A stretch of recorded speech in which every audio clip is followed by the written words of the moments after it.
And what current projects are you working on? Well, the American Indian Student Association is quite small, but recently we took it as our project to create a publication for the recruitment and retention of Native students.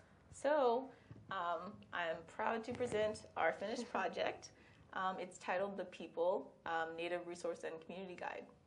So inside there are things like we have a letter from the Vice Chancellor, we have a letter from our faculty advisor, we have a letter from the Chancellor, Chancellor Yang, and we also have things like community guides. We have student profiles to kind of give you a glimpse into the lives of students and how you can be successful. And then we have what I talked about earlier, things like resources, so like EOP, scholarships, financial aid, things like that. So we're hoping that this can kind of act as a tool to draw Native students in, to show them that there is a community like this present at UCSB that they can fit into and they can become a part of as a home away from home. Can you tell us a little bit about your Indigenous Studies program? Well, as I said, there's no kind of Indigenous or American Indian program or department. Right. So there's only the American Indian and Indigenous Studies minor, and that's within the Religious Studies department. So within that minor, there are technically a variety of classes offered. There are classes taken from the History department, the Religious Studies department, linguistics, anthropology. So there should be a wide variety of classes from people taking the minor to choose from. However, there are only usually certain classes offered. There's usually an anthropology class on North American Indians, California Indians offered, and there are also the religious studies classes taught mainly by Professor Talamantes. So there's not a wide array of classes that kind of attract natives and non-natives to learn about Native traditions. And also the classes are mainly not taught by Native American professors. So that kind of creates a division between kind of what we as Native American people want others to know about our cultures and what is being taught. So I think that that's definitely something that needs to be improved, and that hopefully in the future that there will be more Natives in education and Natives coming up through the ranks in universities to improve the number of Native faculty. And I'm sure you get this question a lot, but as chair of AISA, what was your reaction to the recent Cal State Long Beach issue, specifically the opinion piece published regarding their recent powwow? Well, when I and a few of the other members of AISA heard about it through other people, we were just quite disgusted. I don't even know if you could call it writing. It's not very informative. The author obviously didn't research any of the things he described. It just goes to show you that kind of at campuses U.S.-wide, there's a lack of information on Native American culture. And the fact that someone feels that they can describe what's obviously a sacred and cultural event like that in a school newspaper that gets school funding is very kind of discouraging. And even at UC Santa Barbara, we've kind of had problems in the past with our own newspaper. There's cultural insensitivity going on there. One of our titles of one of the papers was something like Gauchos Scalp Aztecs, which kind of, yeah. So there's training that needs to go on, and there is education that needs to go on. And I think a lot of it needs to be done by Native students. And Native students have shown that when things like this happen, that they're very upset and that they're willing to protest and write letters to have it resolved, be it through an apology or the firing of someone or whatever. But I just think it's really important that the Native community come together to show support whenever there is an incident like that, and even to show support to other minorities when things like that happen. I think it's really interesting with the internet nowadays how plugged in different student associations can be. Like, for example, what happened with UC Irvine when they had the fraternity doing a Pilgrim and Indian frat party, where dress up as your favorite Indian kind of thing. And then in the same campus they also had a reggae party, be a Rastafarian for a day.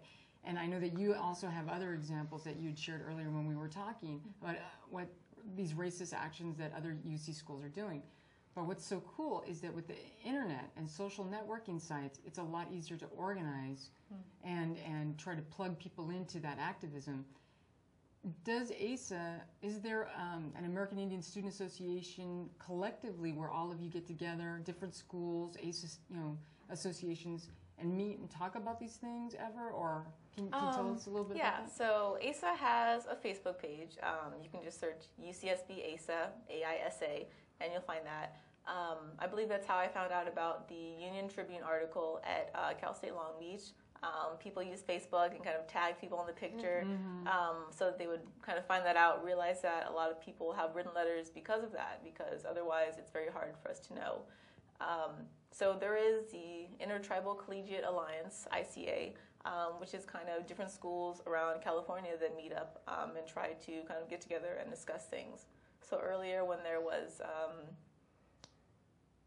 I think it was a meeting earlier last year, we discussed the newspaper article.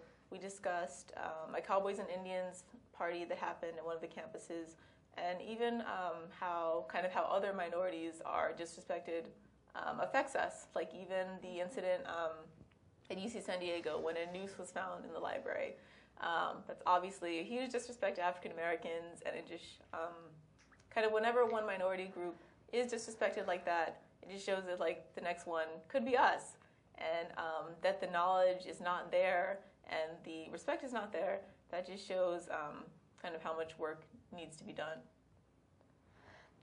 Following on that, what challenges have you faced as a Native person at UCSB?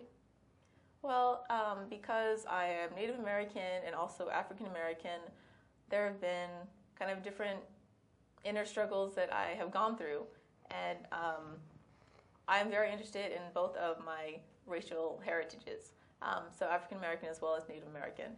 And in the kind of wider African American community, there isn't a huge push to look into genealogy. Because of the one-drop rule and earlier racism, and of course slavery, African Americans have been kind of pushed down to think that they can only identify as African American.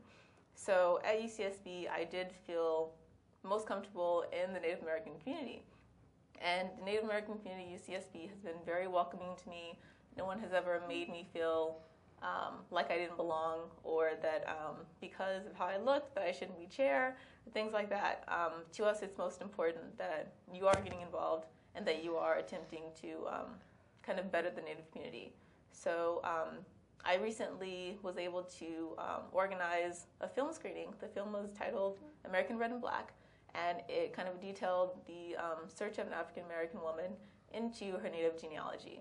And she encountered things like her tribe didn't want to accept her because she was African American, because she phenotypically looked African American, and that's something that I've also kind of dealt with, and that my research deals with, which I'll go into more later. But I just think that UC Santa Barbara, I've been very lucky to be here because it is very welcoming, and although it's not as diverse as it could be, people are welcome to kind of identify as they will. And this has given me hope for the larger community, and kind of in the future, I hope that more African Americans especially will be more willing to delve into their genealogy and to accept their whole selves and not just kind of one racial side. And next question on the same note is, has your family been supportive of this, or have you noticed a kind of a hesitancy in your own family regarding embracing their Native American side as well? Well, my family is very varied on this. Some of them are very interested in their history. Some of my aunts and uncles have done research as well. I've shared my research with them. I'm very happy to. But others are not as interested.